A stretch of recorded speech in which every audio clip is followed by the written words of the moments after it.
Dragon's Den, of course. My home is and always will be in the Northeast. Did you make this? Hi, I'm Sara Davies and I'm here with Prima.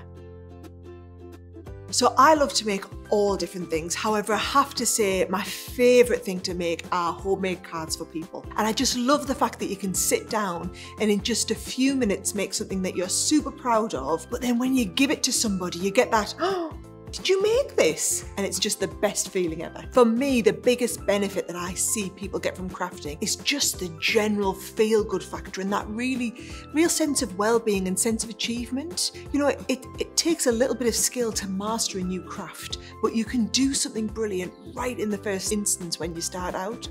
So I think seeing someone go through that process and feel so proud of what they've accomplished and where they've come is really something special. The great thing with crafting is it's really suitable for everybody, no matter what your skill level. I have so many people at all ages saying to me, I want to get started, I want to give this a go, I don't know how to try.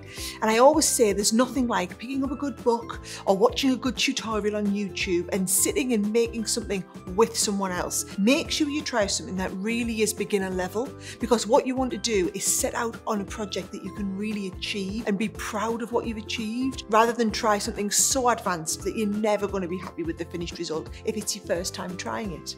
So I've been crafting for 25 years now, and most of my early years I used to do a lot of presentations making cards on the shopping channels. And so what we had to learn to do was make everything back to front upside down so that the camera in front of you could see exactly what you were doing. And the amount of times I get so wrapped up in the project that I'm making, I don't realise that I've stuck everything on literally back to front upside down, so when you stand the card up it opens back to front. We used to always joke and say, oh, that's an Australian card for our Australian viewers. Do you know, I've got one of those houses where when I've made something, I like to put it on display. I particularly like it when you first come in the doorway and they've got some of my handcrafted pieces right on the console table there. My favourite one I've ever done is I did this beautiful vase, and I did a technique where you layer up the paint in water like marble effect and you dip the vase into the water, get that beautiful marble effect on the vase. I was so proud of that vase. It still to this day sits pride of place right as you come in my front door. One of the things I love about crafting is it's for all ages and all skill levels, and it's something the whole family can do together. So I've got 2 boys, and my boys love to craft with me. They love nothing more than getting all of Mummy's craft stuff out, making a ginormous mess, but then having something they're dead proud of at the end of it. People always say to me, how do you find inspiration for your latest craft projects?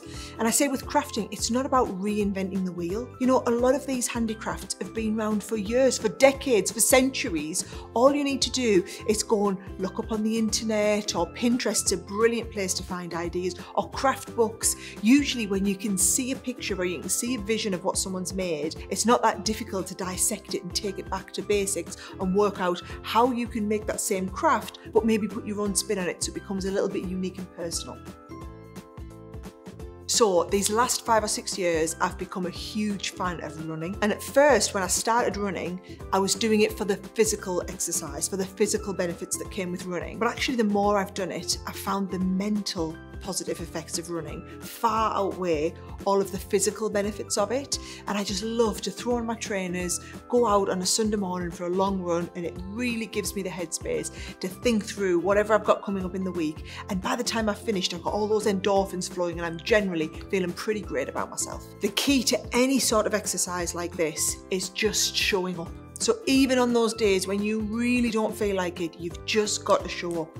Now for me, I do most of my running early in the morning. It's the only time I can find a bit of time in my schedule for me. So I have to do it before the kids get up, which is like 5:30 in the morning. And I'm not a morning person. And what I've learned to do is, if I get all my kit out the night before and put it outside the front of our bedroom door, and I set the alarm for 5:25, but then what I do is I tell my husband, I'm gonna go for a run in the morning, sweetheart, because I know fine well if the alarm goes off at 6 o'clock and he rolls over and I'm still there in bed, he's going to take the mickey out of me for getting up in the night and turning my alarm off. Whereas by telling him what I'm going to do gives me that real accountability. So then when that alarm goes off, or if I wake up in the middle of the night and I think, oh, I don't feel like doing it tomorrow, I know I'm going to do it. And to be honest, I get up and I roll out of bed and put those clothes on and head out the front door before I can even engage my brain. People always say, do you have like a nice treat after you work out? And I think, well, then it defeats the purpose of doing it. You know, as much as I've done it for the mental well-being, I was really doing it to burn the calories as well. So quite often what I try and do, especially after I come in from a run, is I'll have a nice big protein shake. And if I don't, I find I'm absolutely ravenous half an hour later, and then I'll eat all of the calories that I just worked off and some. So yeah, having a nice, you know, like a nice chocolate protein smoothie or something when you come in is a brilliant way to kind of get the calories that you need, but the right type of calories. Do you know, if there's anybody out there watching who really wants to get fit but is really struggling to get started, go and find yourself a buddy. You know, whether it's one of the other mums from school who wants to come and do a run with you, or someone who's going to join the gym at the same time as you, whatever it is, if you do it together with somebody else, it's nice to have someone to be accountable to, but also it's so much more enjoyable if you do something together. So I think finding that, whether it's a person, whether it's a group of you, but somebody you can do this with, you are far more likely to go and succeed. One thing I learned a couple of years ago, and it's a product I never owned but I always carry in my handbag now, is a wide tooth comb. Find if you just want to give yourself a little bit of extra lift, just a little bit of a back comb with a wide tooth comb, or brush those curls out a little bit, really gives a massive effect.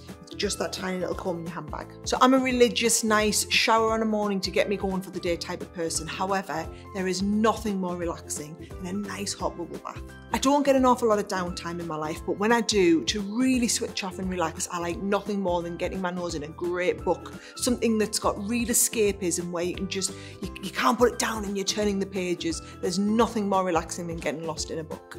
So my favourite genre to read generally are like great rom-coms or something nice and easy. By the time you get to the book and you start the next one, you can't remember who the main characters were in the last one. They're definitely my favourite ones, just easy reading. What's my favourite TV show right now? Well, I mean, I'd have to say Dragon's Den, of course, but I have to say I'm a huge Traders fan, so I'm looking forward to the next series coming up. So I'm one of those people who really can't live without my phone, and I have to say I'm just on my WhatsApp 24/7. However, when I went to the Arctic for comic relief, I had to manage without that phone for 5 days, and it actually was quite liberating, I have to say. So for holidays, I do love to go somewhere hot.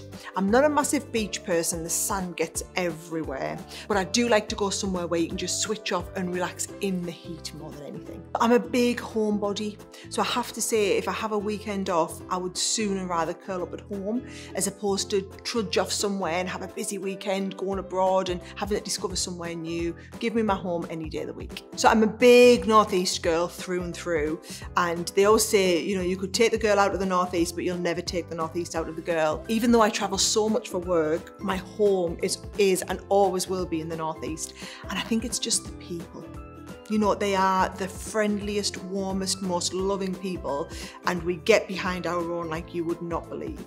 Lucky me, I am married to an accountant, and my wonderful husband of 17 years likes to run our whole life on a set of spreadsheets, which is brilliantly organised, but absolutely does my nuts from time to time. I remember when we got married, I had a budget spreadsheet for our wedding, and everything, when I went out to buy anything, I had to put in the spreadsheet, and it either came up red, amber, green, whether I could, you know, continue without authorisation or not. Honestly, he's such a tinker.